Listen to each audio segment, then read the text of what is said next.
The Atlantic Ocean, once a bridge connecting the United States and Europe, is now a chasm highlighting their deepening divisions. The waters that once carried ships of hope and collaboration now seem to carry the weight of discord and misunderstanding. For decades, this vast expanse of water symbolized shared values, economic partnership, and unwavering alliances. It was a testament to the strength of transatlantic ties, a conduit for cultural exchange and mutual growth. Today, it represents a battleground for a simmering trade war, one that threatens to unravel the very fabric of the transatlantic relationship.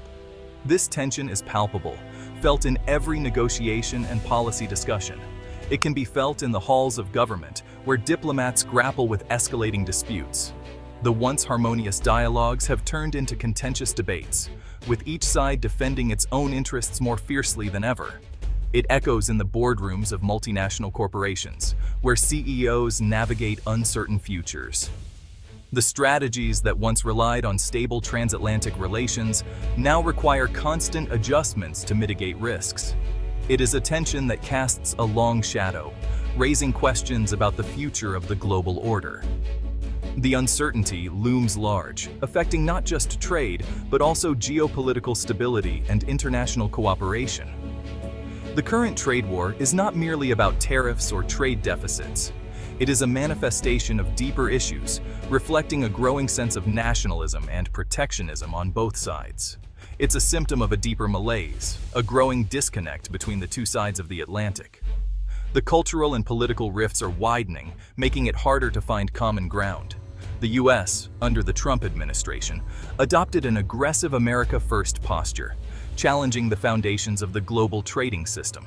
This approach has led to a series of confrontations and retaliations.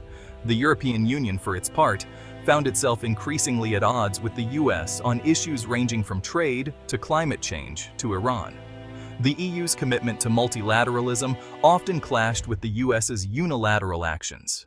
This divergence of views, coupled with the Trump administration's unpredictable and often confrontational style, created a fertile ground for discord. The once strong and united front now appears fractured, with each side wary of the other's next move. As the waves of the Atlantic continue to crash against the shores, the hope remains that dialogue and diplomacy can bridge the growing divide. The future of the transatlantic relationship hangs in the balance, dependent on the willingness of both sides to find a path forward. The roots of the current transatlantic trade war can be traced back to the America First policy espoused by former President Donald Trump. This policy was a cornerstone of his administration, reflecting his commitment to prioritizing American interests above all else. This policy, centered on protectionist trade practices and a reassessment of global alliances, marked a significant departure from decades of U.S. foreign policy. Trump's approach was a stark contrast to the more globalist strategies of his predecessors, who often emphasized international cooperation and multilateral agreements. Trump argued that the U.S. had been disadvantaged by unfair trade deals, particularly with China and the European Union. He believed that these agreements had led to significant trade imbalances, costing American jobs and weakening the country's manufacturing base. He viewed these agreements as detrimental to American jobs and manufacturing, vowing to renegotiate them to secure more favorable terms for the U.S. This included imposing tariffs on imported goods, which he argued would protect American industries from foreign competition. This approach, however, created friction with long-standing allies like the European Union. The EU, which had long been a proponent of free trade and multilateral agreements, found itself at odds with Trump's unilateral tactics. European leaders argued that Trump's focus on bilateral deals and his willingness to impose tariffs undermined the rules-based multilateral trading system that had underpinned global prosperity for decades. They feared that this shift could lead to a more fragmented and less predictable global trade environment. The Trump administration's decision to withdraw from the Trans-Pacific Partnership, a major trade agreement negotiated by the Obama administration, further fueled concerns about American commitment to free trade and its traditional alliances. This move was seen as a retreat from the U.S.'s role as a leader in global trade, raising questions about the future of international economic cooperation and the stability of long-standing alliances. The first shots in the transatlantic trade war were fired in 2018 when the Trump administration imposed tariffs on steel and aluminum imports, citing national security concerns. These tariffs, levied on allies and adversaries alike, sent shockwaves through the global trading system. The European Union, a major steel and aluminum exporter to the US, was particularly hard hit.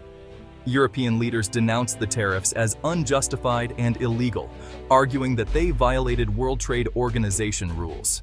In retaliation, the EU imposed tariffs on a range of American goods, from motorcycles to bourbon to orange juice.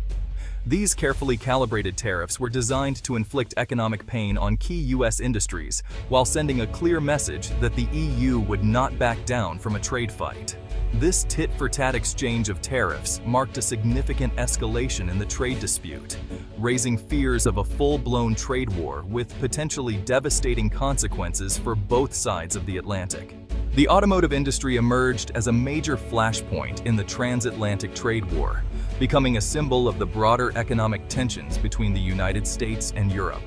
The U.S. auto market, one of the largest in the world, became a prime target for the Trump administration's protectionist policies. With millions of cars sold annually, the stakes were incredibly high for both American and European carmakers. In 2018, the Trump administration threatened to impose tariffs of up to 25% on imported cars and auto parts, citing national security concerns. This move was part of a broader strategy to reduce the U.S. trade deficit and protect domestic industries. This threat sent shockwaves through the global automotive industry, particularly in Europe, where carmakers like Germany's Volkswagen and Daimler rely heavily on the U.S. market.